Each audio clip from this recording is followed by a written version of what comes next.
Hello everyone. तो आज बात करेंगे नीट सिलेक्शन एक्सप्रेस के अंदर हम रे ऑप्टिक्स यानी कि किरण प्रकाशिकी की। रे ऑप्टिक्स एक ऐसा चैप्टर है जो बहुत बड़ा चैप्टर माना जाता है, पर क्वेश्चन यहां से आना तय होता है। 2 से 3 क्वेश्चन यहां से पूछे जा सकते हैं। और आइए बात करते हैं प्रीवियस ईयर के क्वेश्चन की। पीवाई क्यू डिस्कस करते हैं भाई, और देखिए कितने आसान क्वेश्चन यहां से पूछे गए हैं। चैप्टर भले ही बड़ा है पर क्वेश्चन बहुत आसान है मेरे दोस्त। तो कंप्लीट पीवाईक्यू हम देखने वाले हैं। कंप्लीट पीवाईक्यू, ठीक है। हाँ, कंप्लीट पीवाईक्यू देखते हैं भाई। चलिए स्टार्ट किया जाए। पहला क्वेश्चन क्या है सर?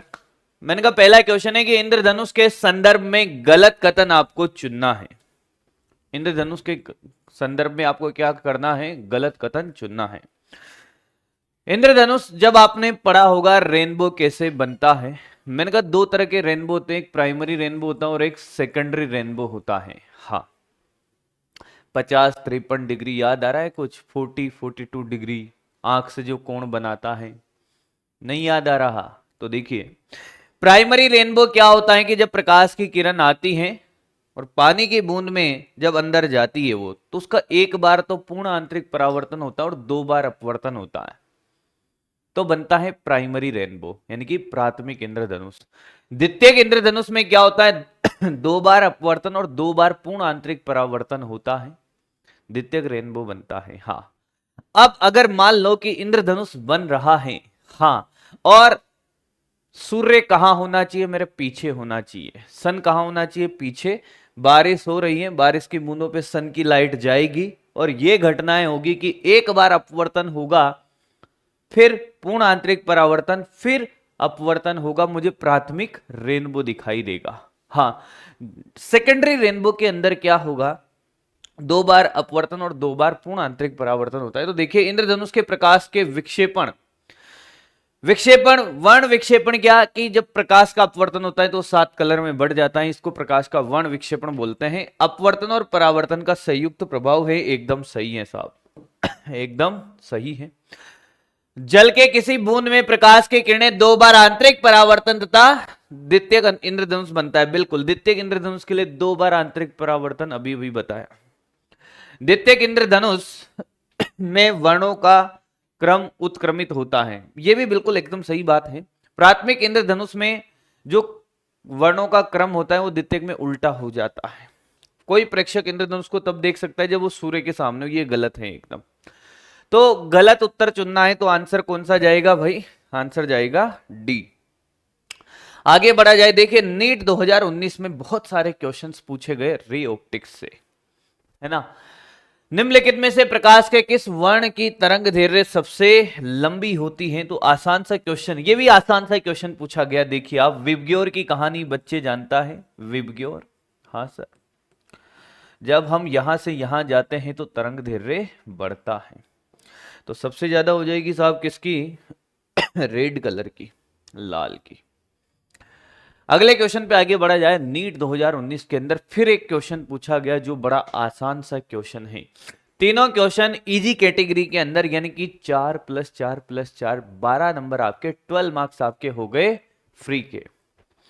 पूर्ण आंतरिक परावर्तन में जब संपर्क के में माध्यमों के युगल के लिए आपतन कोण क्रांतिक कोण के बराबर हो तो अपवर्तन कोण कितना होता है? ये कोई पूछने की जरूरत थी सर? ये से क्वेश्चन पूछे जाते हैं, ये बड़ा आसान सा क्वेश्चन। अब आप देखिए साहब, जिसने 2019 में एग्जाम दिया होगा सर उसके लिए आसान था, हमारे लिए तो डिफिकल्ट आएगा। मैंने कहा ऐसा बिल्कुल नहीं है, पेपर कभी डिफिकल्ट नहीं होता। हमारी तैयारी पे डिपेंड करता है कि अगर हमारी तैयारी अच्छी है तो डिफिकल्ट पेपर भी हमें आसान लगता है, और हमारी तैयारी खराब है तो एक आसान पेपर भी हमें डिफिकल्ट लगता है। तो भरोसा रखिए वो मंजर भी आएगा और प्यासे के पास चलकर बेटे समंदर भी आएगा। तो ये कहानी है कि अगर आपतन कोण का मान किसके बराबर होता था साहब? क्रांतिक कोण के बराबर। हाँ, तो बेटा ये अपवर्तन कोण तो 90 डिग्री होता था यार, इसमें पेन चलाने की जरूरत ही नहीं थी। यानी कि ऐसे क्वेश्चन पूछे जा रहे हैं सर जिनमें हमें बिना पेन चलाए करना है। नीट 2019 के अंदर पूछा गया क्वेश्चन अगला, एक और पूछ लिया सर। कितने हो गए यार? मैंने कहा देखो 1 2 3 और ये चौथा क्वेश्चन है। मतलब 4 क्वेश्चन नीट 2019 के अंदर। मैंने कहा जी हाँ क्या है सर ये? एफ फोकस दूरी के दो समान पतले समोत्तल लेंस यानी कि उत्तल लेंस है ये, एक दूसरे के संपर्क में समाक्ष इस प्रकार रखे कि संयोजन की फोकस दूरी एफ है। अब भाई साहब ये देखिए कि ये पतले लेंस हैं, हाँ इसकी एफ इसकी भी एफ, संयोजन की नहीं है साहब एफ, संयोजन की तो एफ है। एफ फोकस दूरी के दो समान पतले लेंस हैं, हाँ ठीक है, ये एफ और ये एफ इस प्रकार रखे कि इनके संयोजन की फोकस दूरी यानी कि 1/f1 equal to 1/f plus 1/f sir. तो 1/f1 इक्वल टू 2/f आ गया सर। यहां तक किसी को कोई तकलीफ है, परेशानी है तो बोले। सर f1 लिख दो ना डायरेक्ट। मैंने कहा f/2। f1 क्या बेटे? f/2 sir. अब बात यह है सर कि क्या जब इन दोनों लेंसों के रिक्त स्थान में ग्लिसरीन भर दिया जाता है जिसका अपवर्तनांक उतना ही है जितना इन लेंसों का अपवर्तनांक है, तो तुल्य फोकस दूरी धारिता नहीं फोकस दूरी f2 हो जाती है साहब। इस क्वेश्चन का जो अप्रोच है ये एक क्वेश्चन माना जा सकता है कि इसमें कैलकुलेशन वाइज थोड़ा सा रहा होगा पर आसान क्वेश्चन था सर। मैंने कहा लेंस मेकर फॉर्मूले से आपको पहली बात ये पता होना चाहिए बेटे, अगर नहीं पता है तो, कि 1/f इक्वल टू होता है म्यू माइनस 1 हाँ इंटू 1/r1 माइनस 1/r2। हाँ अगर मैं किसी भी एक लेंस के बारे में बात करूं कि इस लेंस की फोकस दूरी को कैसे डिफाइन किया जाएगा, तो मैंने कहा जी देखो 1/f बराबर म्यू माइनस 1 यानी कि 1.5 माइनस 1 हाँ 1/r माइनस माइनस हो जाएगा प्लस। इसमें समझ नहीं आया सर। क्या मैंने r1 को पॉजिटिव लिया? Yes sir. कैसे लेते हैं सर? मैंने कहा एक प्रकाश की किरण डालते हैं जिस सतह पे पहले डली वो r1 है, तो ये इस दिशा को धनात्मक लेंगे, जबकि ये इस दिशा में होगी r2 तो ऋणात्मक, इसलिए ऐसा कि हाँ सर। तो 1/f आ गया सर 0.5 इंटू 2/r। मैंने कहा बेटे ये तो 1/r आ गया। यानी कि आपसे कोई कहे कि f क्या है, मैंने कहा f तो r के बराबर है। इसमें कोई तकलीफ नहीं होनी चाहिए आपको, ठीक है जी कि ठीक है। अब बात ये हुई कि क्या मैंने कहा ये दोनों लेंस थे हमारे पास और ध्यान से देखते रहे, वैसे तो ओरल भी कर सकते थे पर सिखाना है आपको इसलिए खेल हो रहा है कि यहां बीच में हमने क्या भर दिया साहब, बीच में हमने ग्लिसरीन भर दी, यानी कि ये भी एक लेंस बन गया। ये ध्यान से देखिए लेंस बन गया, हाँ सर। तो इस बीच वाले लेंस की फोकस दूरी निकाले, मैंने कहा 1/f 1.5 माइनस 1। प्रकाश की किरण इधर गई तो ये वाला r ऋणात्मक होगा यानी कि -1/r, और वो वाला r धनात्मक होगा यानी कि -1/r। तो 1/f आ गया सर 0.5 इंटू माइनस का 2/r यानी कि -1/r। क्या मेरी बात समझ आई है? अरे बोलो हाँ या ना। आई सर। तो मुझे एक बात बताओ कि इसकी फोकस दूरी 1/r है, इसकी फोकस दूरी 1/r है और इसकी -1/r है, हाँ। तो तुल्य फोकस दूरी कितनी होगी कि साहब 1/f2 बराबर 1/r, हाँ भाई -1/r प्लस 1/r।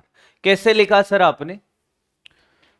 मैंने कहा 1/f1 ये रहा, 1/f2 ये रहा, ये 1/f1 के बराबर है बेटे, हाँ। फिर ये मत समझना कि साहब ये फोकस के बराबर लिखा आपने। ये 1/f का वैल्यू है 1/f1 अप टू 1/f3। कहानी समझ आ गई होगी।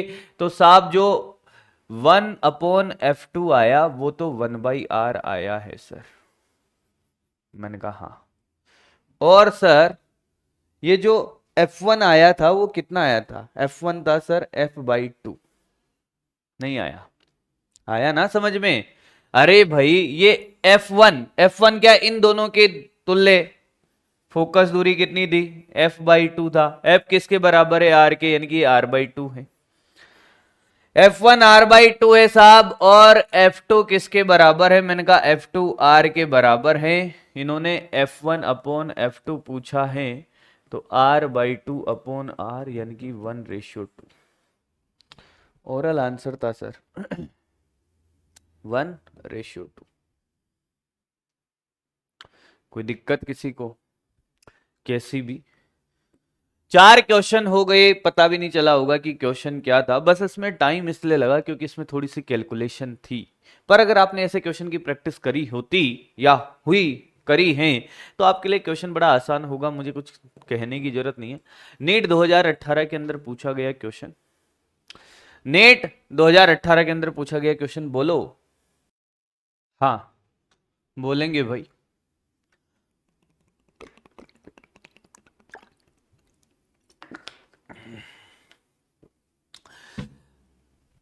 तो नीट 2018 के अंदर क्या पूछ लिया सर? ये क्या पूछा रे कि किसी प्रिज्म के पदार्थ का अपवर्तनांक आपको दे रखा है। प्रिज्म के क्वेश्चन बड़े आसान हैं अगर कहानियां आती हैं तो। किसी प्रिज्म के पदार्थ का अपवर्तनांक √2 है और प्रिज्म का अपवर्तन कोण, प्रिज्म का जो कोण है, प्रिज्म कोण बोलते हैं इसको, 30 डिग्री है। प्रिज्म के दो अपवर्तक सतह पृष्ठों में, एक में चांदी चढ़ाकर भीतर से दर्पण बना दिया और दूसरे फलक में प्रवेश करने के लिए एकवर्णी प्रकाश का कोई पुंज है वो गिराया और वापस उसी पथ में लौट जाता है। आपतन कोण आपको बताना है बेटे, ये तो बड़ा आसान सा क्वेश्चन है सर। देखिए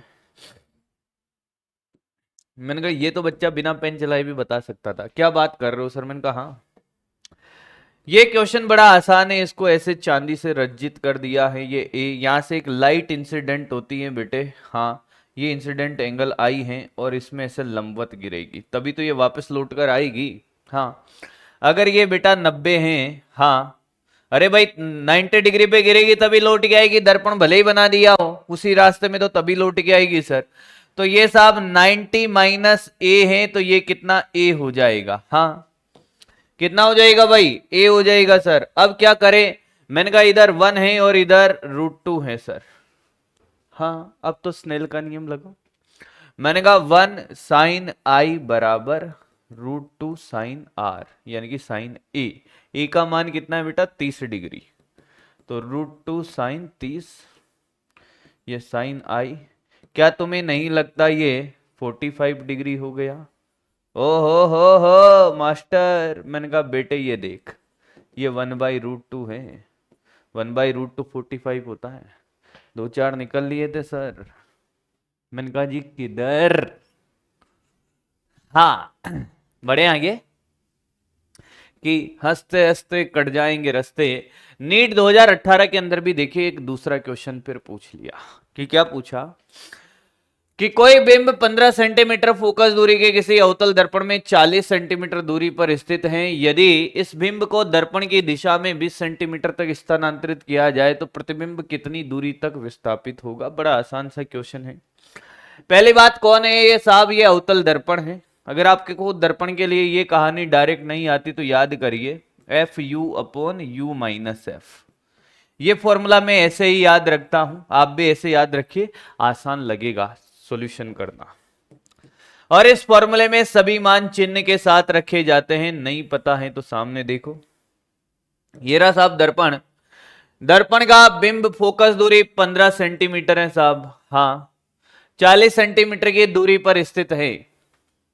यदि बिंब को, ये अभी 40 सेंटीमीटर पे, कोई बात नहीं 40 सेंटीमीटर, तो यहां से रे ऐसे गई होगी, हाँ तो ये वाली दिशा धनात्मक होगी। आपतित किरण की दिशा धनात्मक लेनी होती है और विपरीत दिशा साहब ऋणात्मक लेते हैं तो ये नेगेटिव होगा।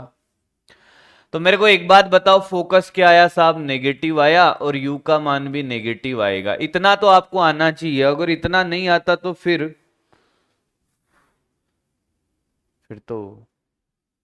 तो फिर ही है भाई।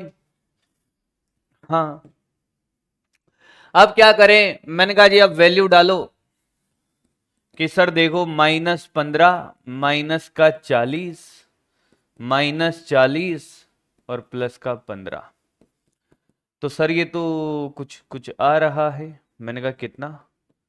माइनस माइनस तो ये प्लस हो गया, 15 × 40 और ये माइनस का 25, 5 से 5 बार, ये 3 बार, ये 8 बार, ये माइनस का 24 आ रहा है सर। हाँ सर, ऐसा आंसर तो दिख ही नहीं रहा सर। अरे मैंने कहा अभी थोड़ी दिखेगा, अभी तो आधा पार्ट हुआ है बेटे। इसको आप मॉडरेट ले सकते हो कैलकुलेशन के बेस पे, बाकी आसान क्वेश्चन है, डरे नहीं।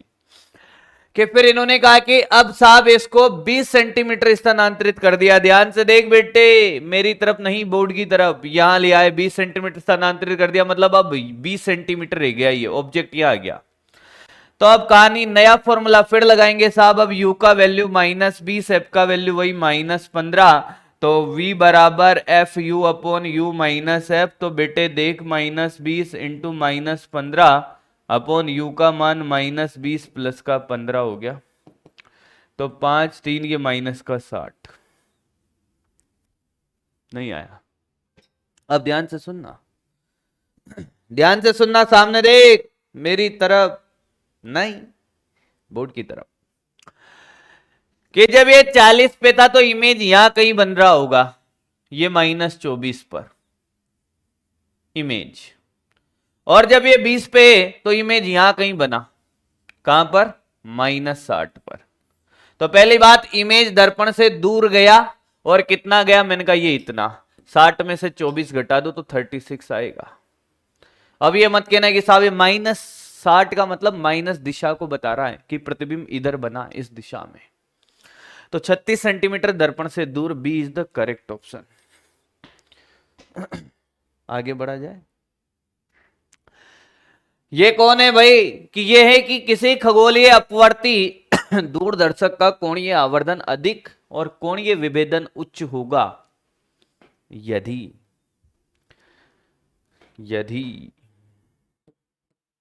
अभिदृश्यक लेंस की फोकस दूरी और व्यास, कोणीय विभेदन, हाँ, उच्च होगा। रिजॉल्विंग पावर की बात कर रहा है ये।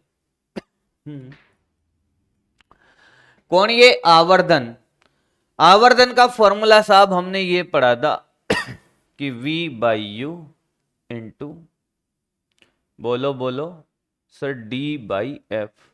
हाँ, यही पढ़ा था ना। हाँ सर, खगोलीय दूरदर्शी है सर ये तो, अपवर्तक दूरदर्शी। तो दूरदर्शी के लिए क्या कहानी है साहब, ये FO अपॉन FE। हाँ सर, FO अपॉन FE है सर। अरे बोलो भाई, FO अपॉन क्या है बेटे, FE है सर। और बताओ कोणीय विभेदन का फॉर्मूला क्या होगा। तो क्या, FO अपॉन FE।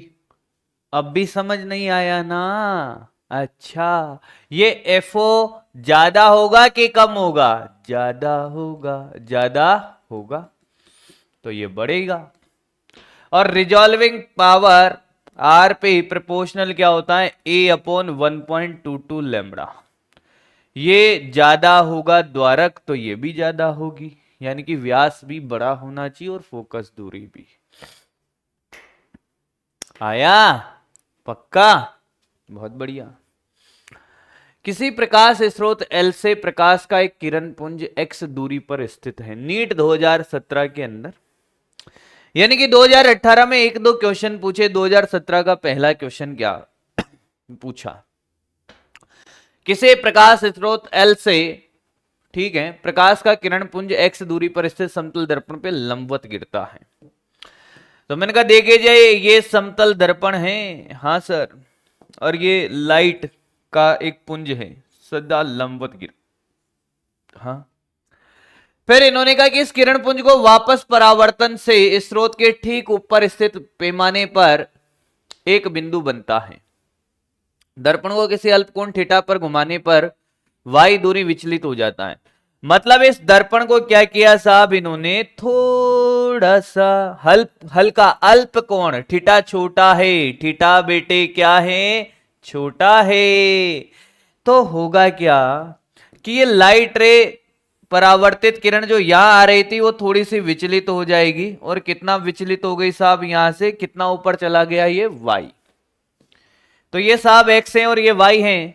अब आपने अगर एक कॉन्सेप्ट पढ़ा हो कि दर्पण को अगर घुमाते हैं थीटा तो परावर्तित किरण कितना घूमती हैं, 2 थीटा, तो फिर आपके लिए कोई टेंशन वाली बात थी नहीं, ये कौन 2 थीटा हो जाएगा।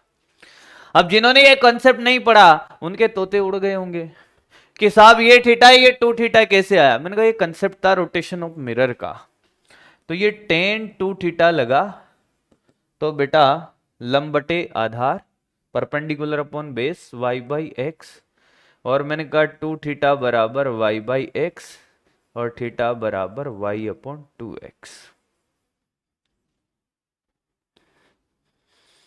आधे सोच रहे होंगे ये tan थीटा कहां गया सर, ऐसा तो नहीं है कोई। tan थीटा गया क्योंकि थीटा छोटा होता है तो tan थीटा थीटा के बराबर होता है, tan 2 theta nearly equal to 2 theta. Next question 2017 के अंदर क्या बात है, प्रिज्म से पूछ लिया है। प्रिज्म से ये पूछे कि साहब 1.42 कांच के अपवर्तनांक से बने एक पतले प्रिज्म का अपवर्तन कोण 10 डिग्री है। इस प्रिज्म का 1.7 अपवर्तनांक के कांच से बने अन्य पतले प्रिज्म के साथ जोड़ दिया जाता है। इस संयोजन से विचलन रहित परिक्षेपण प्राप्त होता है तो प्रिज्म का अपवर्तनांक, देखिए ध्यान से सुनिए, ये कहानी प्रिज्म की है साहब। मैंने कहा हाँ कि एक प्रिज्म ऐसे है, हाँ, और दूसरा प्रिज्म ऐसे है। घुमा देंगे अभी अभी अभी अभी घुमा देंगे, डोंट वरी। ये प्रिज्म नहीं घुमा पाएंगे का, घुमा देंगे। अब होता क्या है, जब ऐसे प्रिज्म बना दिए जाते हैं, 2 प्रिज्म लगा दिए साहब, एक ऐसे और एक ऐसे। अब हुआ क्या कि अगर एक ही प्रिज्म होता, थोड़ा दूर दूर बनाऊं क्या, हाँ थोड़ा दूर दूर बनाते हैं अच्छा लगेगा। अब अगर एक ही प्रिज्म होता तो मान लो ये प्रकाश की किरण आई, हाँ ऐसे, और फिर ऐसे विचलित हुई, हाँ, फिर इसमें क्या हुआ कि ये ऐसे, हाँ, और फिर ये ऐसे। देखो इसने जितना घुमाया इसने वापस उल्टा घुमा दिया, यानी कि विचलन 0 हो गया। मान लो कि इसने डेल्टा 1 घुमाया तो इसने डेल्टा 2 विपरीत दिशा में घुमा दिया। विचलन रहित है बेटे, तो क्या डेल्टा 1 बराबर डेल्टा 2 होना चाहिए क्योंकि नेट डेल्टा 0 है। यस सर, डेल्टा 1 का formula mu minus 1 into A1 बराबर म्यू1, ये भी ये म्यू2 माइनस 1, याद कर पतले प्रिज्म के लिए। Yes sir, 1.42 minus 1 into A1 10 degree है। यस सर पतला है। ये म्यू2 कितना है रे, 1.7 माइनस 1 इंटू A2, ये 0.42 इंटू 10 0.7 इंटू A2, A2 आ रहा है बेटे 6 डिग्री। किन किन का आ गया था भाई, देखिए मेरी बात सुनिए। एक बात जिसकी हम लोग हमेशा उम्मीद करते हैं आपसे कि आप कोई सी भी क्लास देख रहे हो, किसी भी प्लेटफॉर्म पे देख रहे हो, हाँ, पर आपकी एक जिम्मेदारी बनती है साहब कि आप यहां से कुछ सीख कर जा रहे हो, कहीं से भी सीख कर जा रहे हो, तो एक प्यार भरा कमेंट आपको देना पड़ेगा ताकि हम लोगों का मोटिवेशन बना रहे। बाकी और कुछ नहीं चाहिए दोस्त, इतना तो बनता है। मैं नहीं कहता कि आप मेरे लिए करिए, मत करिए, पर उस इंसान के लिए जरूर करिए जो आपके लिए दिल से मेहनत कर रहा है। चलिए आगे बढ़ते हैं फिर। नीट 2016 के अंदर कांच का क्या है भाई, समोत्तल लेंस है ये, जिसकी फोकस दूरी इतनी है, इनको संपर्क में रखकर बीच के स्थान को 4/3 से भर दिया। इस प्रकार की बने संयोजन की फोकस दूरी क्या होगी। चलिए भाई करते हैं। ये वैसा ही क्वेश्चन है जैसा हमने पहले किया था, रिपीटेड है 2019 से, यानी कि 2019 का जो क्वेश्चन पूछा वो इसी से इंस्पायर है। हाँ सर, क्योंकि एज इट इज है कहानी।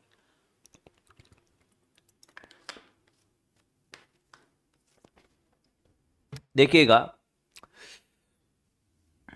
ध्यान से सुने और बस 1 to 1 बात करते हैं कि ये एक लेंस है, मान लो कि 3/2 का, हाँ, तो इसका फोकस दूरी क्या होगा, इसकी ये त्रिज्या r, ये भी r है सर, हाँ, तो ये 1/f f के बराबर है और ये है mu minus 1/r1 minus 1/r2। ये फॉर्मूला होता है साहब, होता है ना। हाँ थोड़ा अच्छा लिखो सर।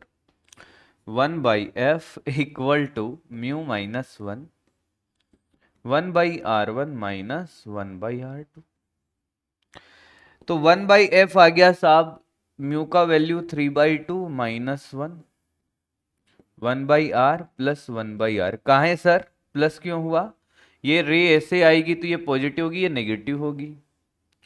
तो 1/f का वैल्यू आ गया बेटे, ये तो 1/2, ये 2/r, यानी कि 1/r।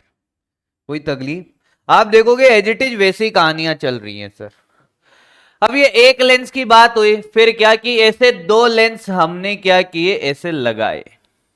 हाँ, तो इनके संयोजन की फोकस दूरी इस प्रकार बनने वाले, ठीक है।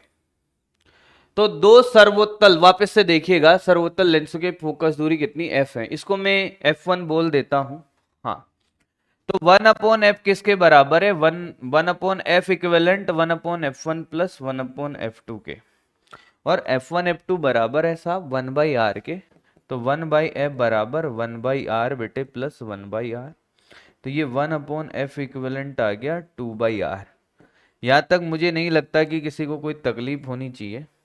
f इक्विवेलेंट को f बोलोगे ज्यादा बेटर रहेगा, क्योंकि ये f के रूप में दिया है ये।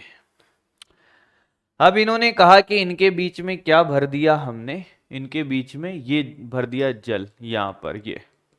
ये भरने के बाद क्या हुआ कि एक बीच का लेंस ऐसा बनेगा। तो सबसे पहले इसका अपवर्तनांक 4/3 है, इसकी फोकस दूरी निकाल लो। इसके फोकस दूरी निकालने के लिए सर हमने क्या किया, मैंने कहा 1/f न्यू f इसकी, अच्छा ठीक है f डेस कर दो इसको, 4/3 माइनस 1, हाँ sir, minus 1/r minus 1/r। क्यों सर? मैंने कहा रे ऐसे गई तो ये इस दिशा में तो ऋणात्मक और ये वाली धनात्मक, पर बीच में माइनस होता ही है। तो सर ये 1/f डेस आ गया, माइनस नहीं प्लस का, ये तो 1/3 और ये माइनस 2/3। तो 1/f डेस इक्वल टू कितना आया, सॉरी 2/r ना, तो माइनस 2/3r। यहां तक कोई दिक्कत नहीं, यहां तक कोई दिक्कत है नहीं।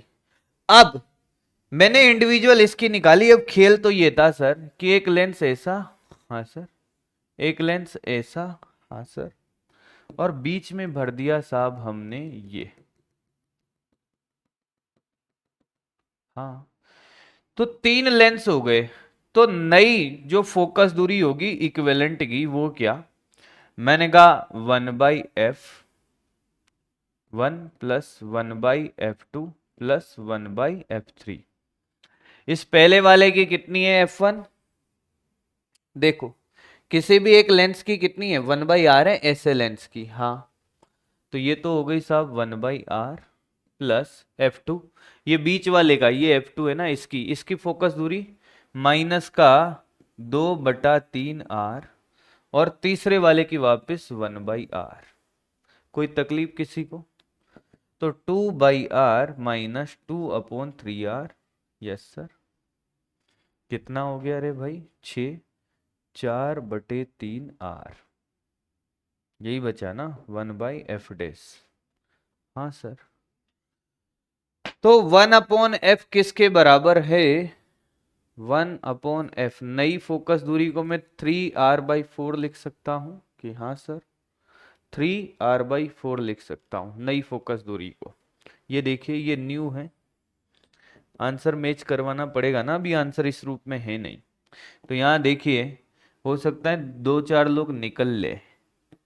ये कितना सर, ये हो गया 3/4r, और r किसके बराबर है साहब, r f के बराबर है। r किसके बराबर है, f के बराबर है, क्योंकि प्रत्येक की फोकस दूरी कितनी है, f है ना। तो ये 3/4f। कोई चमत्कार तो नहीं हुआ अपन से कि नहीं सर? ये इसको f करो रे भाई, इसको मैंने कहा इसको तो f1 कर दो सर, इसको क्या कर दो F1। वैसे ये निकालने की जरूरत नहीं थी, इसकी जरूरत पड़ी नहीं हमें कहीं पर भी। किसी भी एक की फोकस दूरी F है तो F हमने निकाल लिया, 1/f कितना, 1/r। हाँ, फिर ये बीच का लेंस बना, इसकी फोकस दूरी निकाल ली हमने, फिर तीनों की जोड़ दी, तो फाइनल आंसर आ गया 3/4f। क्लियर? ये थोड़ा सा कैलकुलेशन वाइज आपको लग सकता है कि डिफिकल्ट हो। अब आपको अगर ऐसा लगता है कि साहब हमें ये नहीं निकालना आ रहा है कि पॉजिटिव नेगेटिव कैसे रखें, तो ध्यान से सुन। जब मैंने इसकी फोकस दूरी निकाली तो आपने कहा कि साहब R1 किसे माने, आपकी इच्छा हो तो रे इधर से डाल लो, आपकी इच्छा हो तो रे इधर से डाल लो। जिस सतह पे पहले रे गिरी वो R1 होगी, तो जिस दिशा में रे जा रही है वो दिशा धनात्मक लेनी है, हाँ, और विपरीत दिशा ऋणात्मक लेनी है। इसका त्रिज्या इस दिशा में होगा तो ये पॉजिटिव होगा, और इसका इस दिशा में होगा इसलिए नेगेटिव होगा। आई थिंक आप समझ गए होंगे। नीट 2016 के अंदर एक और क्वेश्चन पूछा गया।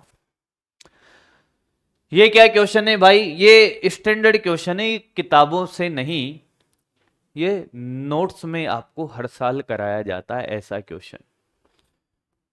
शायद 2016 के बाद तो सभी कराते होंगे, है ना, ये पहले भी कराया जाता था। ये क्वेश्चन ये कह रहा है साहब कि कांच की पट्टिका है ऐसे, हाँ, अगर हम इधर से देखते हैं, हाँ, तो हमें बुलबुला है इसके भी अंदर, वो यहां दिखाई देता है 5 सेंटीमीटर पर। मतलब ये आभासी गहराई है साहब डी डेस, हाँ, और हम ये जानते हैं कि साहब डी डेस अपॉन डी बराबर होता है n2/n1। तो रे यहां से आ रही होगी, डी डेस तो 5 है, डी मुझे निकालना है, n1 जहां से आ रही है, कहां से आ रही है भाई, 1.5 से, और n2 जहां जा रही है मतलब 1 में जा रही है, तो 1/1.5, तो डी डेस आ गया, सॉरी डी आया, वास्तविक गहराई निकालनी पड़ेगी, डी आया मेरा 15 × 5 75 7.5 सेंटीमीटर। यानी कि एग्जैक्टली यहां, ये वास्तव में यहां कहीं पर था, इमेज नहीं ऑब्जेक्ट, ये तो इमेज था साहब। क्लियर? पर इन्होंने कहा कि साहब जब हम इधर से देखने लगे, कहां से, इधर से, जब इधर से देख रहे हैं तो इनको 3 सेंटीमीटर पे दिखाई दिया, ये यहां दिखाई दिया, यानी कि ये भी डी डेस है इधर से देखने पर। तो हमने कहा डायरेक्ट कर दो ना कि डी डेस बाई डी बराबर n2/n1 लगाओ। डी डेस मैंने कहा 3 है, वापस से डी निकालना है, n1 जहां से आ रही है यानी कि 1.5, n2 जहां जा रही है 1, तो ये डी डेस आ गया साहब 4.5। डी डेस नहीं, सॉरी, डी में बार बार डी डेस बोल देता हूं, क्योंकि जनरली जब आपसे क्वेश्चन करवाए जाते तो आप डी डेस निकालते हो। मतलब ये दूरी कितनी है, ये दूरी है 4.5, और ये दूरी कितनी थी, ये 7.5, तो ये टोटल कितनी हो गई, अरे बोलो, 7.5 प्लस 4.5 12। आसान सा क्वेश्चन, समझ आया क्वेश्चन का लॉजिक क्या था 2016 का। अगला क्वेश्चन है कि एक व्यक्ति अपनी आंख से केवल 50 सेंटीमीटर तथा 400 सेंटीमीटर दूरी के बीच की वस्तुओं को स्पष्ट देख सकता है। ठीक है साहब, ये आदमी की आंख है, हाँ, यहां पे कहीं पे 50 सेंटीमीटर होता होगा और यहां पे 400 सेंटीमीटर। सुस्पष्ट दर्शन की अधिकतम दूरी को अनंत करने के लिए, यानी कि इमेज कहां बनना चाहिए, अनंत पे चला जाए, इमेज की ऑब्जेक्ट, ऑब्जेक्ट सा, ऑब्जेक्ट कहां चला जाए, यहां पर, और इमेज कहां बननी चाहिए, मैंने कहा इमेज यहां पर। तो अब तो शक्ति बता दो, अब तो शक्ति बता दो। हम भाई हुआ क्या, क्या करें सर, मैंने कहा यार शक्ति का फॉर्मूला होता है 1/f, और 1/v minus 1/u equal to 1/f, ये इंफिनिटी हो गया, -1/400 इक्वल टू 1/f, यानी कि पावर सीधा सीधा -1/400 सेंटीमीटर है तो 100 ऊपर चला गया, यानी कि -1/4 0.25 माइनस का डायप्टर में। This is the answer. पक्का? हाँ या ना? हाँ सर। हाँ या ना? हाँ सर। अगली कहानी है सर कि किसी खगोलीय दूरबीन के अभिदृश्यक और नेत्रिका की फोकस दूरियां क्रमशः, ये जो दूरियां हैं कभी कम ना हुए, क्रमशः 40 सेंटीमीटर और 4 सेंटीमीटर हैं। अभिदृश्यक से 200 सेंटीमीटर दूरी पर स्थित किसी बिंब को देखने के लिए दोनों लेंसों के बीच की दूरी होनी चाहिए। चलिए भाई स्टार्ट करते हैं। अगर आपने दूरदर्शी पढ़ा है सर, मैंने कहा ये दूरी क्या होती है, ये FO होता था, ये FE होता था, तो जो लेंथ होती थी वो FO प्लस FE होता था। हाँ सर। और इन्होंने ये कहा है कि दोनों दूरियां दे रखी है, हाँ 40 सेंटीमीटर हैं और एक की 4 है। अभिदृश्यक से 200 सेंटीमीटर दूरी पर किसी बिंब को देखने के लिए उनके बीच की दूरी क्या होनी चाहिए। तो देखिए इधर कि किसी खगोलीय दूरबीन के अभिदृश्यक और नेत्रिका की फोकस दूरियां दे रखी हैं। इसकी कितनी दे रखी है भाई? 40 सेंटीमीटर है, इसकी 4 सेंटीमीटर है। और अभिदृश्यक से 200 सेंटीमीटर दूर स्थित वस्तु को, अभिदृश्यक से कितनी दूरी पर स्थित है? 200 सेंटीमीटर। बिंब को देखने के लिए दोनों लेंसों के बीच दूरी होनी चाहिए। इन दोनों के बीच की दूरी पूछी, यानी कि लेंथ पूछा है। क्या पूछा है भाई? लेंथ पूछा है। तो ये तो बड़ा आसान है सर। कि कैसे सर?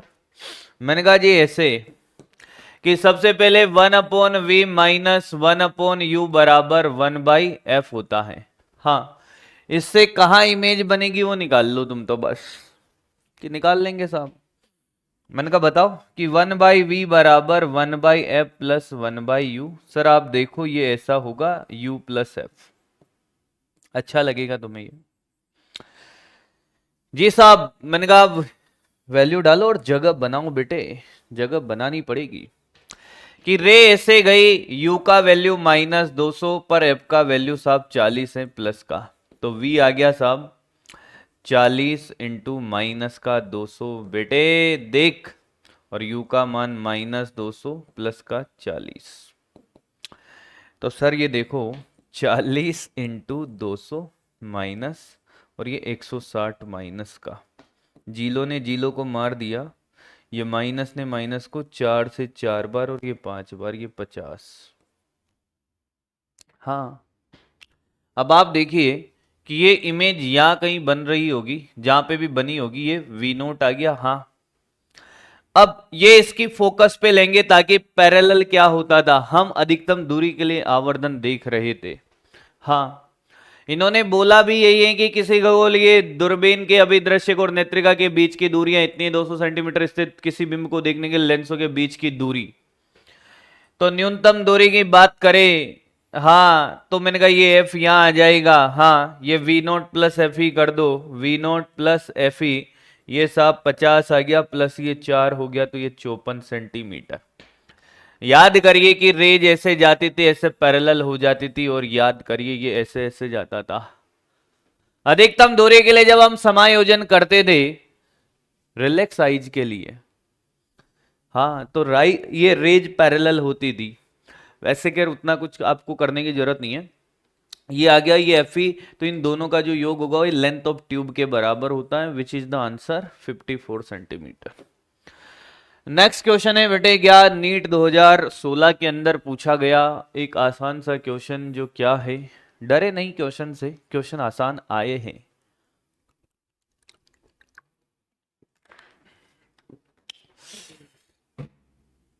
मैंने कहा जी देखो, प्रिज्म के अपवर्तक पृष्ठ में किसी प्रकाश की किरण का आपतन कोण दे रखा है, प्रिज्म कोण 60 डिग्री है, न्यूनतम विचलन के लिए अपवर्तनांक। क्या क्या पूछा है? न्यूनतम विचलन कोण भी पूछा है साहब, और अपवर्तनांक भी पूछा है। मैंने कहा यार ये तो स्पेशल केस में कराया मैंने तुम्हें।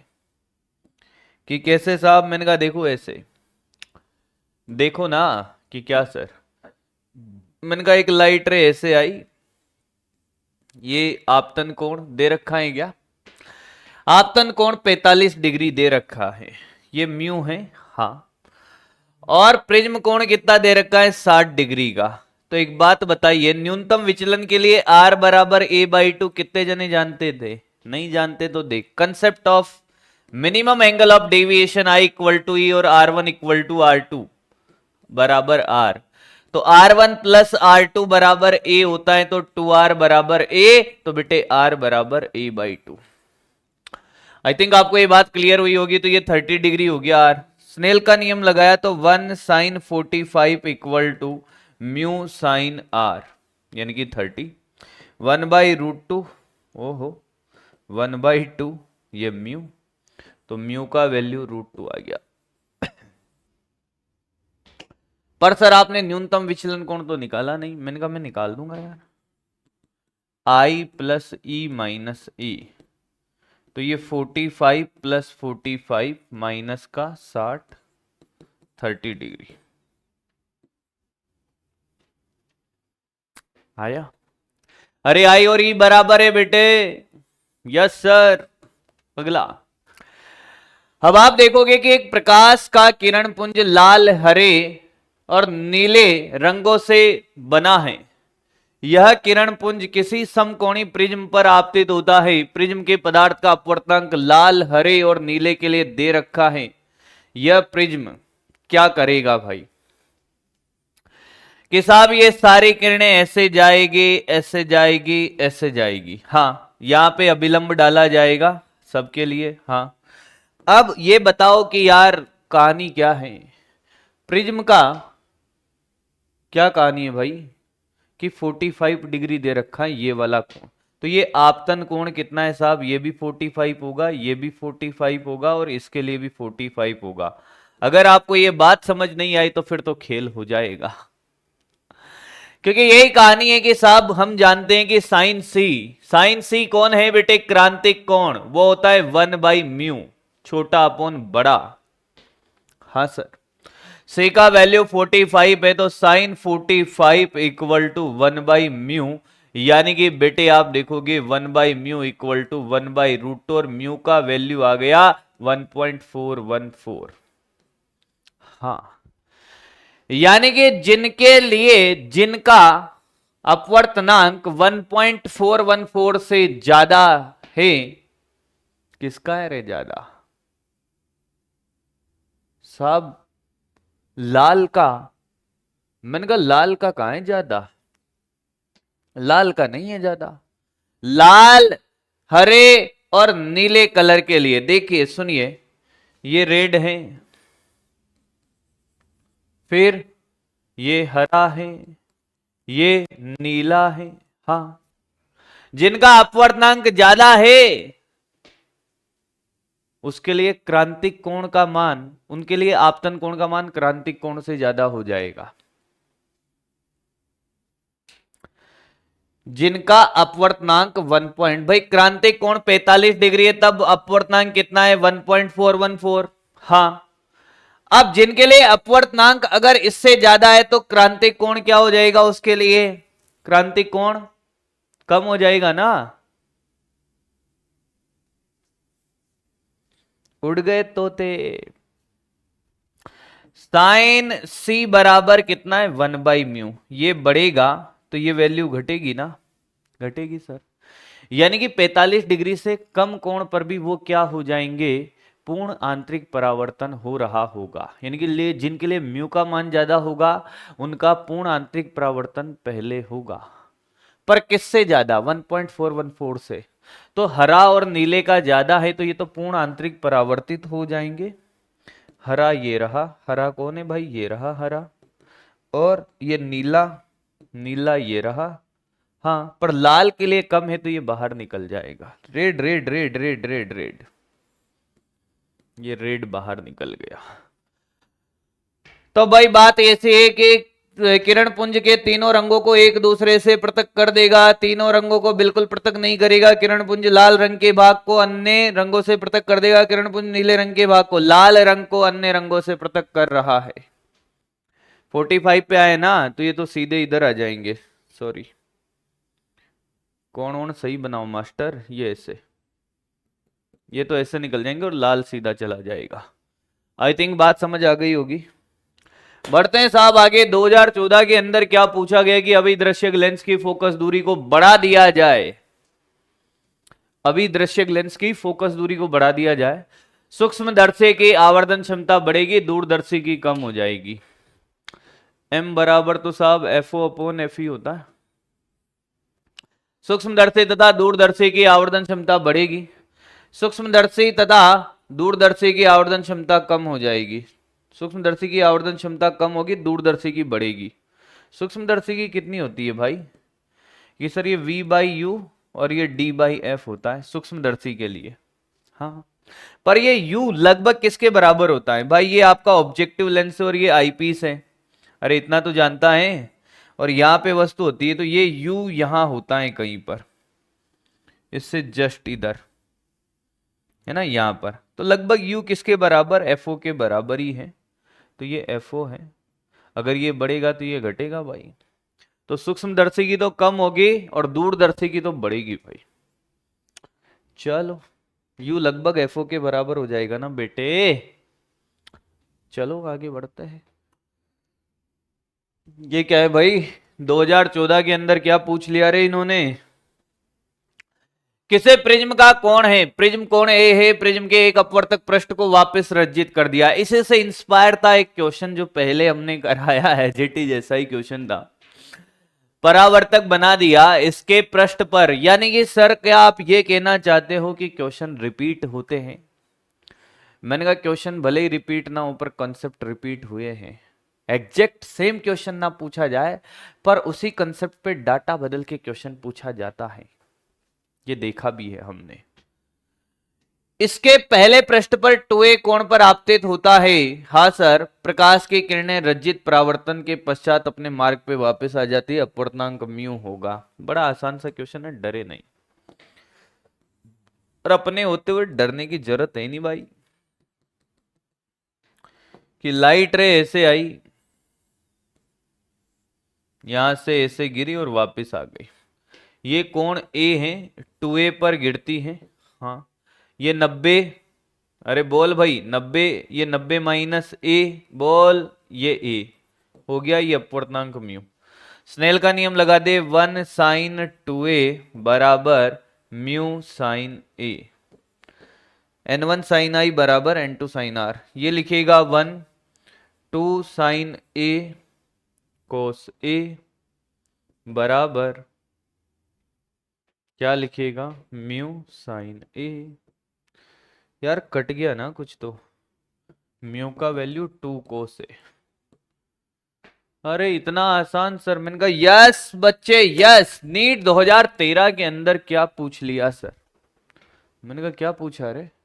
एक समतल उत्तल और एक समतल अवतल लेंस एक दूसरे के ऊपर पूर्णतः ठीक इस प्रकार रखे कि उनके समतल पृष्ठ आपस में समांतर है।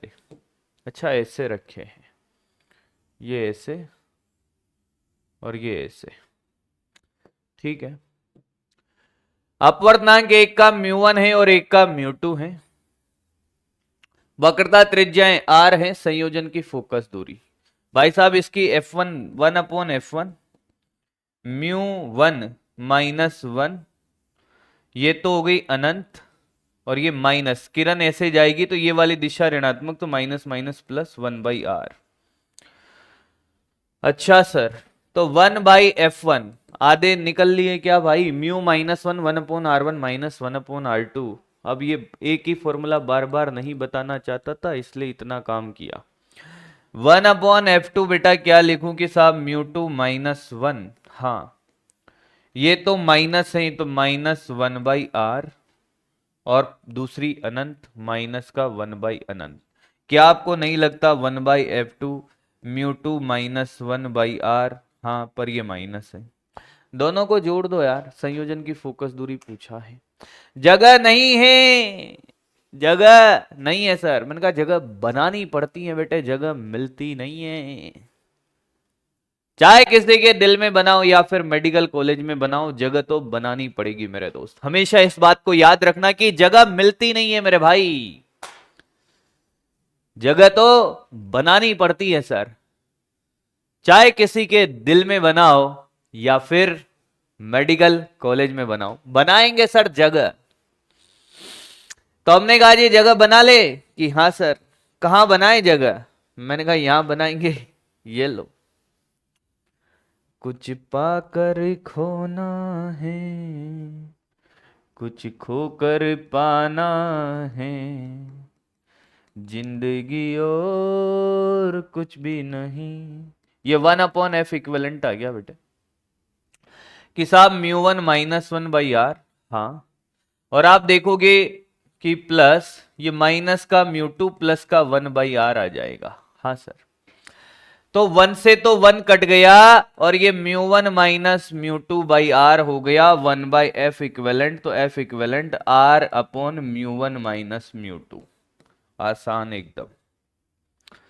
कुछ खोकर पाना है, कुछ पाकर खोना है, जिंदगी और कुछ भी नहीं, तेरी मेरी कहानी है।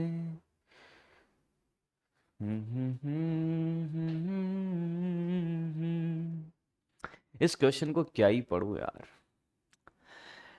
कि जब 1.47 अपवर्तनांक के कांच के किसी समतल उभयोतल, जादू देख रहा है बेटे, बिना पीछे देखे तेरा मास्टर क्वेश्चन पढ़ लेता है।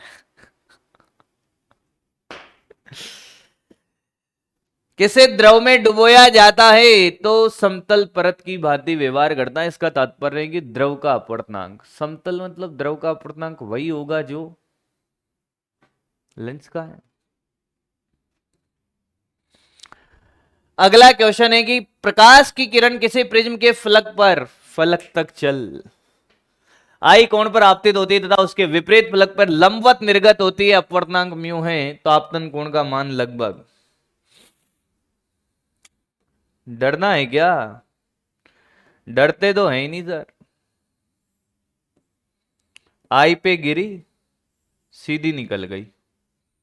हाँ, और ये साहब ये वाला कोण कितना है? मैंने कहा ए है, ये 90 होगा। सीधी तभी निकल सकती है जब 90 लंबवत गिरी हो। ये 90 माइनस है तो ये ए नहीं आया, ये अपवर्तनांक म्यू है। तो 1 साइन आई बराबर म्यू साइन ए। हाँ सर, तो आई बराबर म्यू ए, थीटा छोटा है। 2012 का क्वेश्चन बिना पेन चलाए कर सकता था। 2012 में एक बार फिर पूछ लिया गया कि क्या कि F1 फोकस दूरी का एक अवतल दर्पण है, ठीक है साहब, और फोकस दूरी F2 का उत्तल लेंस से d दूरी पर रखा गया है, ठीक है। अनंत से आता हुआ एक किरण पुंज है, उत्तल लेंस तथा अवतल दर्पण पे इस प्रकार संयोजन टकराता है कि अपने मार्ग पे वापस चला जाए। तो ध्यान से सुनिए बेटे कि ऐसे समांतर किरणें आती हैं, ये हमने लेंस, तो ये किरणों को कहां संयोजित करेगा कि साहब इसकी फोकस पर। लेंस के फोकस कितनी है? F1 फोकस दूरी, F2 का लेंस है, ये F2 है। हाँ, अब ये प्रकाश की किरणें कहां जाए? दर्पण पे ऐसे गिरे कि वापस लौट कर आ जाए। तो दर्पण के लिए अगर ये ऑब्जेक्ट है तो दर्पण के लिए कहां होना चाहिए? दर्पण के वक्रता केंद्र पर। मान लो कि ये दर्पण यहां पर है तो इसका वक्रता केंद्र होना चाहिए, यानी कि ये दूरी किसके? 2f1 के बराबर होनी चाहिए। तो तभी तो ये लौट कर आएगी वापस। हाँ सर, तभी तो समांतर होगी। यस सर, तो ये नेट हो गया कितना? 2f1 plus f2। खेल खत्म, आसान था। डी का मान है कोई? सी। अब देखो आसान क्वेश्चन पूछे जा रहे हैं 2012 में एक और। यस सर, क्या है रे? कि एक दूरदर्शी यंत्र का आवर्धन 9 है, यानी कि FO अपॉन FE बराबर तो 9 है। समांतर किरणों के लिए समायोजित किया गया है। समांतर किरणों के समायोजन में आवर्धन का सूत्र m बराबर फोफी, FO अपॉन FE। और नेत्रिका और इन दोनों लेंसों के बीच की दूरी यानी कि FO प्लस FE होगा ट्यूब लेंथ के बराबर, यानी कि FO प्लस FE बराबर 20 है। हाँ सर। तो मैंने कहा बताओ क्या कहानी है कि साहब FO को आप 9 FE लिख दो ना, FO बराबर ये 9 FE प्लस FE बराबर 20, तो 10 FE बराबर 20, FE आ गया 2। हाँ, तो FO क्या होगा? 18 होगा। 18 और 2 का संयोजन देखो, सिर्फ फॉर्मूला बेस्ड क्वेश्चन था, कुछ नहीं था। कुछ पाकर खोना है, कुछ खोकर पाना है। अगला क्वेश्चन देखिए कि 10 सेंटीमीटर लंबी छड़ को 10 सेंटीमीटर फोकस दूरी के अवतल लेंस के मुख्य अक्ष के अनुदेश इस प्रकार रखा है कि छड़ का दर्पण के ध्रुव के पास वाला सिरा दर्पण से 20 सेंटीमीटर दूरी पर है। प्रतिबिंब की लंबाई होगी। मैंने कहा देखिए, आइए स्वागत है आपका इस क्वेश्चन में कि कैसे सर। मैंने कहा बड़ा आसान है, पहले तो फोकस दूरी बताओ कि साहब 20 है और लेंस फोकस दूरी 20 वाले की मुख्य अक्ष के अनुदिश इस प्रकार रखा है, 10 सेंटीमीटर लंबी है। हाँ, कि छड़ का एक दर्पण के ध्रुव के पास वाला सिरा दर्पण से 20 सेंटीमीटर दूरी पर है। यानी कि अगर ये A है तो ये यहां से तो 20 सेंटीमीटर दूरी पर है, और इसका दूसरा सिरा, टोटल लंबाई इसकी कितनी है भाई? 10 है, तो ये B यहां पर है, तो ये 10 सेंटीमीटर। हाँ, पहले A के लिए V डेस निकालते हैं बेटे कि हाँ सर। तो आपको फोकस पे है? हाँ सर, ये तो फोकस पे है। अच्छा कि हाँ सर, फोकस बेटे 10 है। चमत्कार, मैं कहूं तभी यार क्या चमत्कार हो रहा है। क्योंकि नीट वाले इतनी कैलकुलेशन करा ही नहीं सकते। अब मैं क्यों रुका? मैं इसलिए रुका कि मैंने कहा यार फोकस पे, फोकस 20, ये भी 20, तो अनंत पे जाएगा, फिर तो चमत्कार हो जाएगा, आंसर मैच नहीं करेगा। पर मैंने अकल लगाई कि इस ए का जो इमेज है वो यही बनेगा बेटे, क्योंकि ये सेंटर ऑफ कर्वेचर पे एक एक बिंदु को देखो बस, ये ए का इमेज यही बना, ए डेस यही बना 20 पर। हाँ, बी डेस का इमेज बनाते हैं, यानी कि वी डेस बी के लिए कि F you upon you minus F. You का मान बेटा माइनस का 30 होगा, क्योंकि प्रकाश की किरण ऐसे जाएगी विपरीत दिशा ऋणात्मक, और एफ का मान -10, -30 -10 -10 प्लस का 30, 300/20। Sir 15 centimetre. 15 मैंने कहा यहां?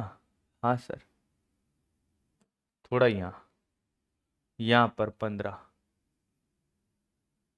15 तो प्लस का आ रहा है सर।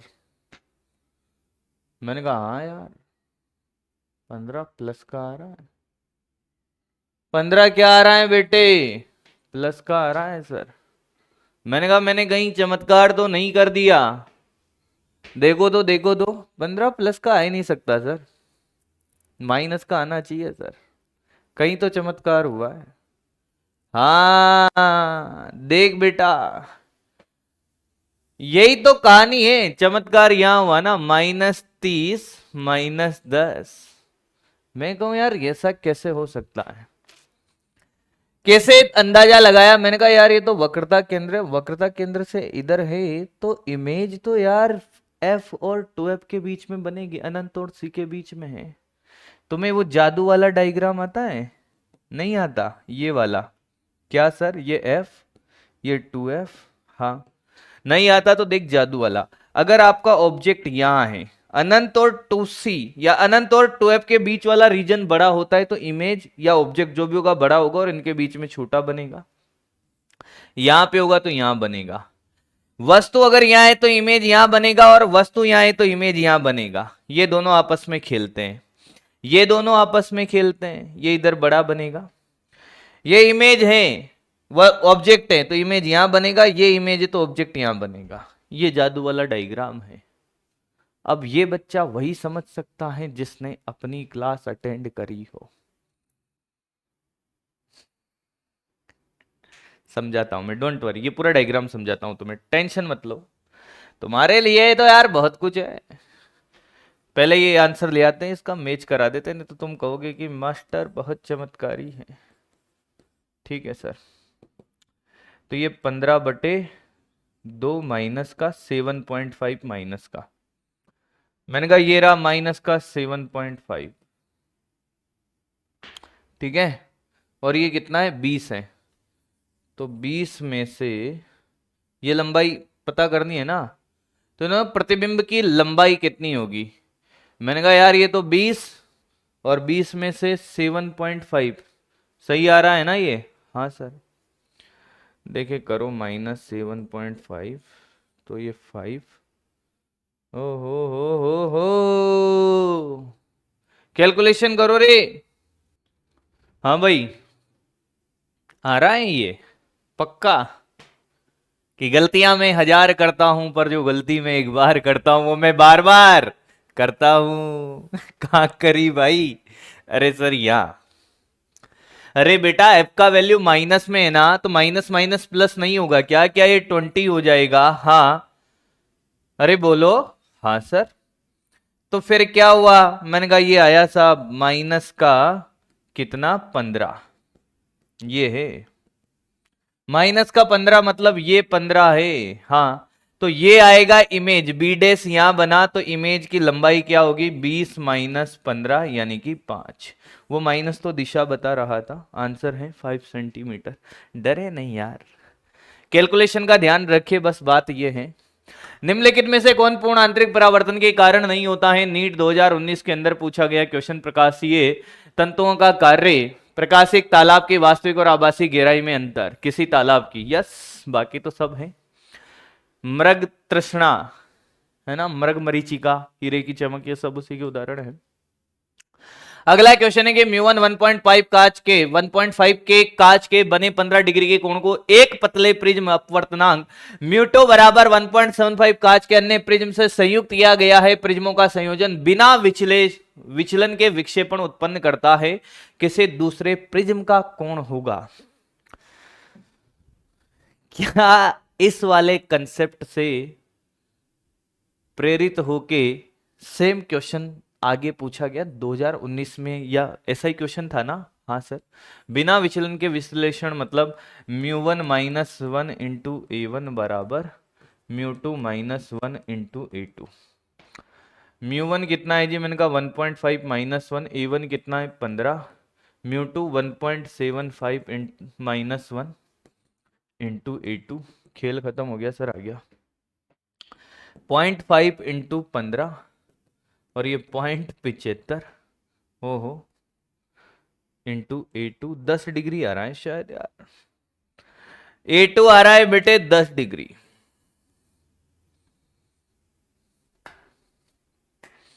अब तो आसान लग रहे होंगे। जब प्रकाश की किरण म्यू वाले माध्यम से गुजरती है तो ऐसे माध्यम की सतह पर आपतित होती है जो वायु में 45 डिग्री के कोण पर स्थित है। म्यू का वह मान जिसके लिए किरण पूर्ण आंतरिक परावर्तित हो निम्नलिखित में से होगा। सुनिएगा, पूर्ण आंतरिक परावर्तन होने के लिए सबसे पहले मैं बात करूं साइन सी बराबर 1/म्यू। हाँ, ये तो क्रांति कोण, और क्रांति कोण से ज्यादा होना चाहिए ना, यानी कि साइन आई ग्रेटर देन होना चाहिए ना, कि हाँ। तो साइन 45 कितना आया, पहले तो ये देखो, साइन 45 बराबर 1/म्यू, तो ये आ गया साहब, म्यू का वैल्यू आ गया है 1.414, यही आएगा 1/√2 का वैल्यू। अब 1.414 से अगर ज्यादा है तो पूर्ण आंतरिक परावर्तन होगा, नहीं तो नहीं होगा। 1.414 से एक ही ज्यादा है 1.50। क्लियर, आगे बढ़ते हैं सर। दो माध्यम M1 M2 में प्रकाश की चाल दे रखी है साहब, और प्रकाश की किरण M1 से M2 में आपतन कोण पे प्रवेश करती हैं। यदि किरण का पूर्ण आंतरिक परावर्तन हो जाता है तो आई का मान बताना है। बड़ा आसान सा क्वेश्चन है। प्रकाश की चालें दे रखी हैं दो माध्यम में। हाँ सर, एक माध्यम जिसमें 1.5 है और एक माध्यम में 2 इंटू 10⁸ है। ये 10⁸ है। मुझे बताओ इसका अपवर्तनांक कितना होगा। कि सर निर्वात में प्रकाश की चाल अपन माध्यम में चाल, तो 3.3 इंटू 10⁸ में इसका 1.5 का भाग देंगे तो यहाँ आएगा n बराबर 2, और इसमें भाग देंगे तो यहाँ आएगा 3/2, यहाँ का n नहीं आया। ये समझ आया मैंने कैसे निकाला। अगर आपको ये घटना समझ नहीं आ रही है तो फिर तो चमत्कार है।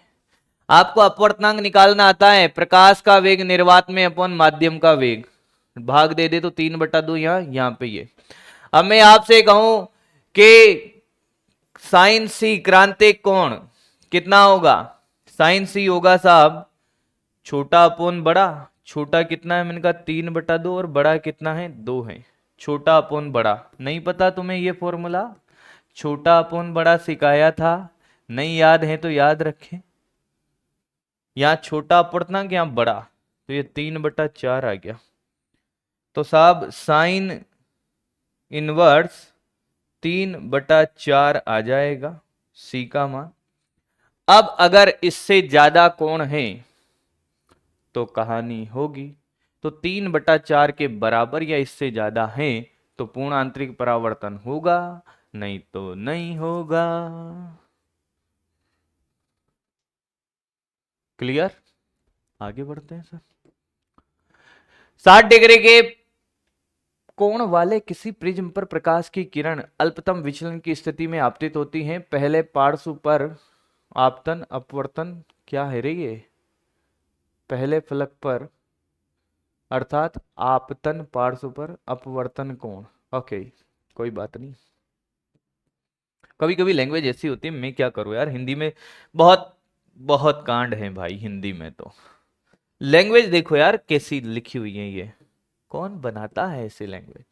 60 डिग्री का प्रिज्म कोण है, न्यूनतम विचलन कोण की स्थिति में तो R बराबर a/2 है। हाँ, यानी कि ये 30 डिग्री है।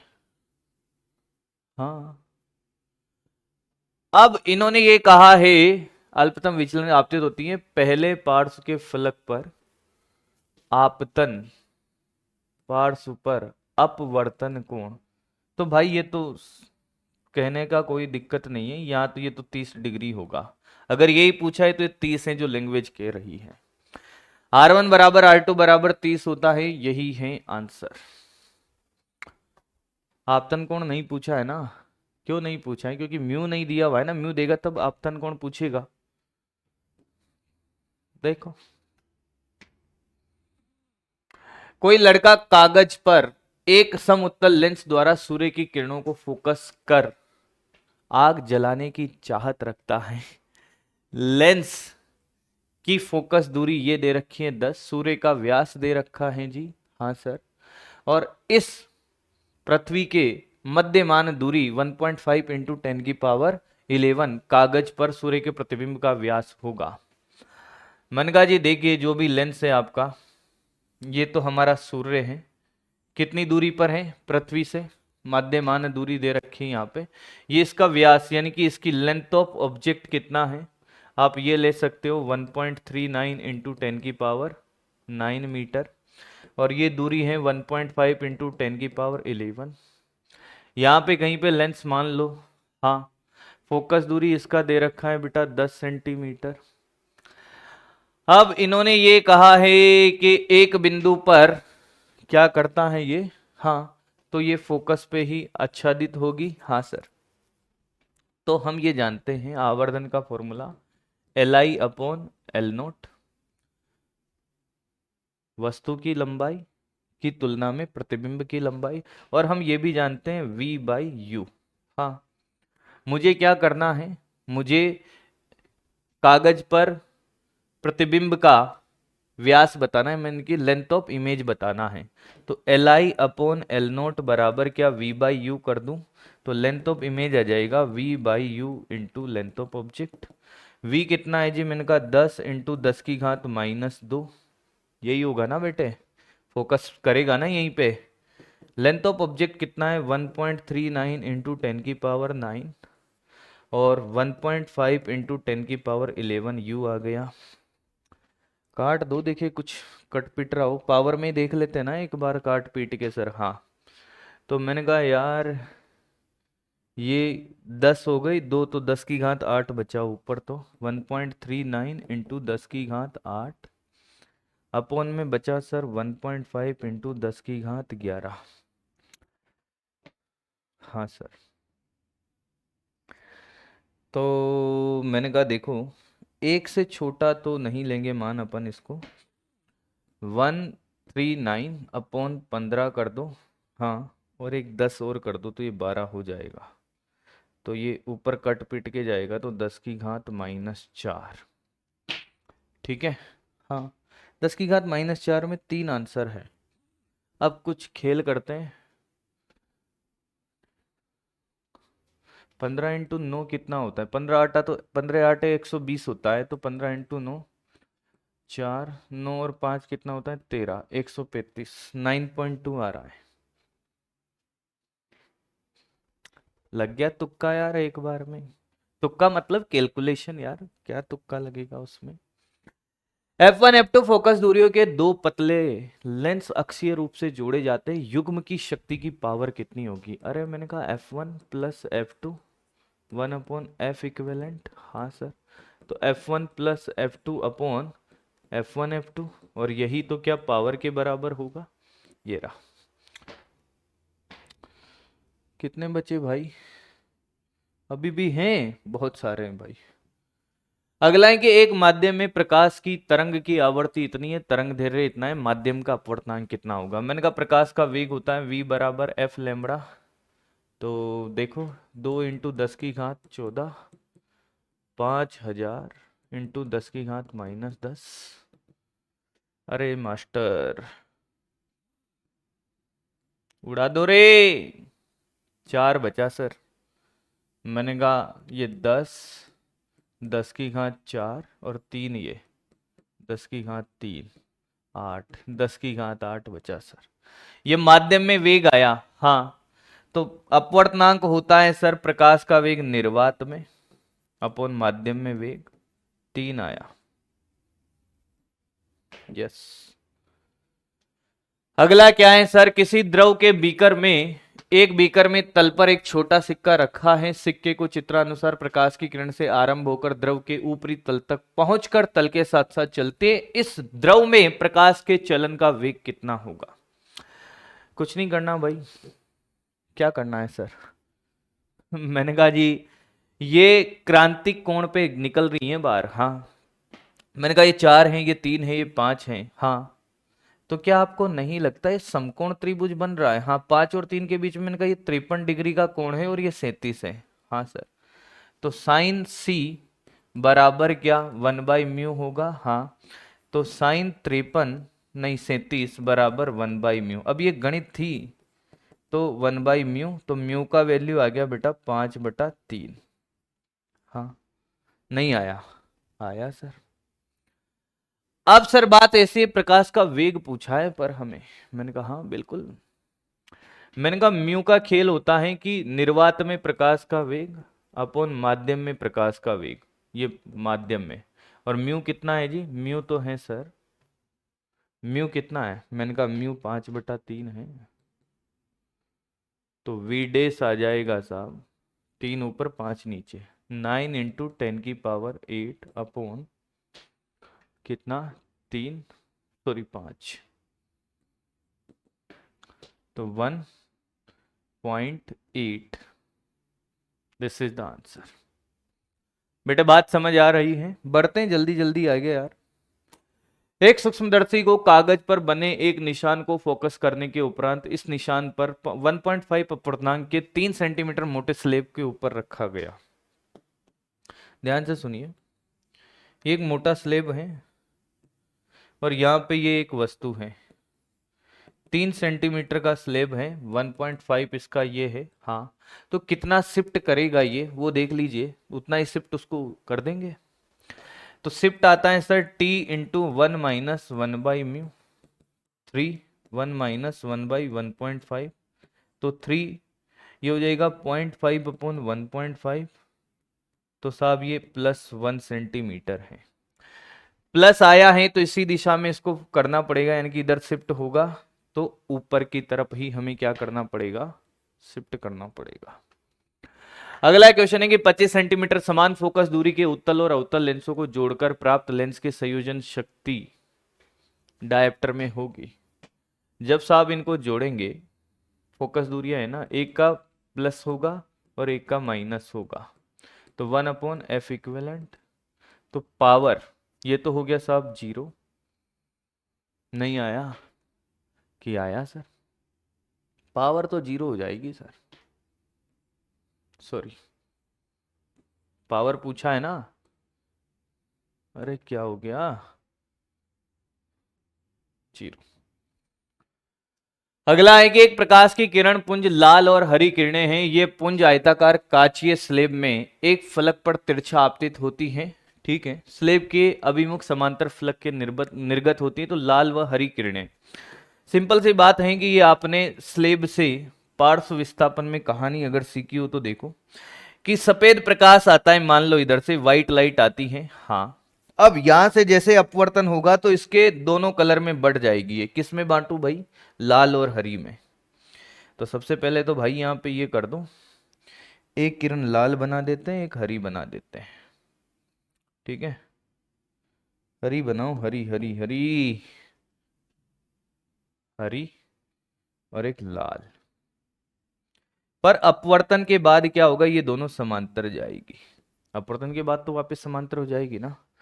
तो क्या होगा, दो विभिन्न बिंदुओं से विभिन्न असमांतर नहीं, दो विभिन्न बिंदुओं से समांतर दिशाओं में निर्गत होगी। अब ये क्या है भाई, 2004 के अंदर पूछा गया कि एक प्रिज्म के द्रव्य का अपवर्तनांक, थोड़ा लंबा नहीं हो गया आज का सेशन तुम लोग बोर हो रहे हो।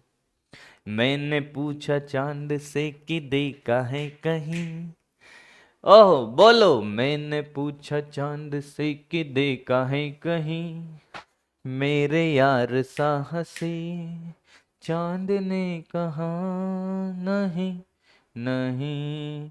एक प्रिज्म के द्रव्य का अपवर्तनांक √2 और इसका अपवर्तक कोण 30 डिग्री है। प्रिज्म के एक अपवर्तन पृष्ठ पर चांदी चढ़ाकर, अरे यार, मुखी दर्पण बनाया गया। प्रिज्म में प्रवेश करने वाली किरण पुंज अपने पथ पर परावर्तित होती। इस प्रिज्म का आपतन कोण, बेटे ये तीसरी बार रिपीट हुआ है, 45 डिग्री इसका आंसर है, मेरे से नहीं पूछेगा। ये तीसरी बार रिपीट हुआ, मतलब ये 2004 से प्रेरित हो होकर दो क्वेश्चन फिर आ गए बाद में। अच्छा, 30 डिग्री वापस आ गई, तो 1 sin I बराबर √2 sin 30, तो 45 आया। एक उत्तल लेंस को द्रव में डुबाया जाता है, अपवर्तनांक लेंस के अपवर्तनांक के बराबर है। फोकस दूरी अनंत हो जाएगी भाई, किरणें सीधी जाएगी, मुड़ेगी क्यों, अनंत हो गई। अगला है साहब 2003 के अंदर कटिंग का, कि अगर आप इसको ऐसे काटते हो तो कोई फर्क नहीं पड़ेगा, फोकस दूरी वही रहेगी। ऐसे काटने पर इसकी फोकस दूरी f है, तो इसकी f डैश भी f रहेगी। पर अगर हम इसको ऐसे काटते हैं तो क्या होगा साहब, मैंने कहा ऐसे काटेंगे, 1/f बराबर म्यू -1, 1/r -1 अनंत। हाँ, तो ये आ गया mu -1/r 1/f double dash. पर इसकी अगर बात करो तो 1/f बराबर म्यू -1 1/r प्लस 1/r, यानी कि म्यू -1 ये 2/r। हाँ, तो इसको f डबल डैश को 2 से ऊपर नीचे गुणा कर दो। हाँ, तो सर ये तो f के बराबर हो गया, नहीं आया, 2 से क्या किया हमने, ऊपर नीचे गुणा, तो ये तो किसके बराबर, f के 1/f के, तो 1/2f, तो f डबल डैश तो 2f के और f डैश f के। क्लियर। ये देखिए, ये भी बढ़िया क्वेश्चन है, 2002 के अंदर पूछा गया। बच्चा ये क्वेश्चन पूछता ही पूछता है। कहानी क्या है, मैंने कहा 45 पे तो ये कितना होगा कि साहब ये r होगा। हाँ, अब ये r, तो ये है 90 माइनस आर। हाँ, क्योंकि ये 90 है तो ये r होगा, तो ये 90 माइनस आर होगा। नहीं आया? आया सर। एक बार यहां लगाओ स्नेल का नियम, म्यू पूछा है ना, हाँ, तो 1 sin 45 बराबर क्या, म्यू साइन आर सर। नहीं आया? तो सर ये आ गया, देखो क्या, अरे बोलो, 1/√2, और ये म्यू भी यहां ले आओ, बराबर साइन आर। दूसरा क्या, मैंने कहा ये पूर्ण आंतरिक परावर्तन हो रहा है। हाँ, तो यहां पे क्या करेगा कि साहब यहां साइन सी बराबर 1/म्यू। सी का मान कितना है कि 90 माइनस आर है। साइन 90 माइनस आर बराबर 1/म्यू। 90 माइनस आर हो जाएगा कोस आर बराबर 1/म्यू। समीकरण 1 और 2 को स्क्वायर करके जोड़ दो, तो sine square r plus cos square r बराबर 1/2 mu square plus mu square. आया ही नहीं है, तो साहब ये हो गया 1 बराबर 1/2 प्लस 1, और ये 1/म्यू स्क्वायर, तो म्यू स्क्वायर बराबर 3/2, तो म्यू का वैल्यू √3/2। अगला 2002 के अंदर पूछा गया क्वेश्चन। ये क्वेश्चन है कि एक दीवार पर स्थित बल्ब, हाँ यहां पे एक बल्ब है, पहले दीवार के समांतर दूसरी दीवार पर प्राप्त करने के लिए उत्तल लेंस का प्रयोग करते हैं। हाँ, दोनों दीवारों के मध्य नहीं है, यहां पे दीवार और उत्तल लेंस के बीच की दूरी ये d है, ये है d। तो दोनों के बीच स्थित लेंस की आवश्यक फोकस दूरी हमें बताना है। हाँ सर, मैंने कहा पहली बात तो क्या कि सेम वैसा ही प्रतिबिंब चाहिए, तो v बराबर क्या होना पड़ेगा, u होना पड़ेगा जो d के बराबर है। तो फोकस दूरी क्या होगी, मैंने कहा फोकस दूरी के लिए 1/v माइनस 1/u बराबर 1/f। Yes sir. मैंने कहा ये 1/d, u क्या हो जाएगा माइनस का, तो ये प्लस का 1/d बराबर 1/f, f बराबर d/2। कितने बचे भाई, 2-3 हो रहा है। अगला देखिए सर, 5/3 अपूर्णांक वाले पानी के तालाब के ऊपर न्यूनतम कितने अर्धव्यास की चकती रखी जाए ताकि पानी का बाहर ना निकले प्रकाश, जब प्रकाश स्रोत कितने नीचे, 4 मीटर। आप ध्यान से देखिए कि यहां से एक प्रकाश की किरण जाएगी, हाँ, और ये ऐसे चली जाए तो बाहर नहीं निकलेगी, तो इतनी त्रिज्या की चकती रखनी पड़ेगी। हाँ, अब अपवर्तनांक इसका 5/3 है, तो ये साइन सी निकाल दो। साइन सी आ जाएगा साहब कितना, मैंने कहा छोटा अपॉन बड़ा। अरे बोलो भाई। हाँ सर, 5/3 यानी कि 1/5/3, छोटा ऊपर नीचे बड़ा, तो साइन सी आ गया साहब 3/5, और सी का वैल्यू आ गया 37। ये 37 डिग्री है। हाँ सर, तो मैंने कहा ये 53 होगा। आपको नहीं लगता है, देखा देखा लग रहा है कि हाँ ये 4 है, ये 53 है, तो ये 5 होता है और ये 3 होता है। बाकी तो आप समकोण त्रिभुज से निकाल लो, इसको x मान ले। हाँ, इसको x मान ले, ये 53, ये 37, तो tan 37 की वैल्यू लंब बटे आधार यानी कि x/4, ये होता है कितना, 3/4, तब भी 3 आ रहा है। आगे बढ़ते हैं सर। तरंग दैर्घ्य लैम्ब्डा, आवर्ती n, वेग v, तीव्रता I की एक प्रकाश की किरण वायु से जल में प्रवेश करती है, तो जल में परिवर्तित तरंग दैर्घ्य लैम्ब्डा डैश, आवर्ती n डैश, वेग v डैश और तीव्रता I डैश हो जाती है। सही कथन ये है कि साहब तीव्रता नहीं, आवर्ती नहीं बदलती, आवर्ती वही रहती है। आवर्ती देख लो किससे प्रदर्शित किया है, n डैश से। चलो आगे बढ़े। प्रकाशीय तंतु घटना पूर्ण आंतरिक परावर्तन पे, चलो चलो चलो चलो कंप्लीट। चलिए भाई, आज के सेशन को करते हैं यहीं कंप्लीट, मिलेंगे एक और नए लेक्चर के अंदर। Thank you, bye bye.